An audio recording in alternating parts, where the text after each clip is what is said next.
পৃথিবীতে কে কাহার রবি ঠাকুরের পোস্টমাস্টার গল্পের এই একটা লাইন কি চরমভাবে সত্যি।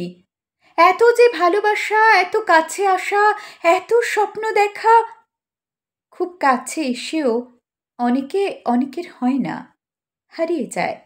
অসুখে রোহিণী পায়নি অনিরুদ্ধকে, 19শে এপ্রিলে অদিতি পায়নি সুদীপকে, তিতলিতে উর্মিলা পায়নি রোহিতকে, নৌকাডুবিতে একসাথে দীর্ঘদিন থেকেও তো কমলা হয়নি রমেশের, চোখের বালিতে আশালতা হতে হতেও বিহারীর হয়নি, বাড়িওয়ালিতে বনলতা পায়নি দীপঙ্করকে, শরৎচন্দ্রের লেখায় পার্বতীর ভাগ্যে জোটেনি দেবদাস, চন্দ্রমুখীও পায়নি একটু ভালোবাসা, উৎসবে পারুলের বুকের ভেতর শিশুরের জন্য ভালোবাসা থেকে গেল, পাওয়ার হলো না নিজের করে।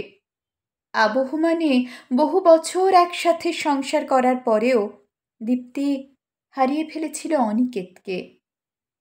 এমন কতই তো চারিদিকে ছড়িয়ে ছিটিয়ে আছে চোখের সামনে, কেউ কারো হয়নি ভালোবেসেও।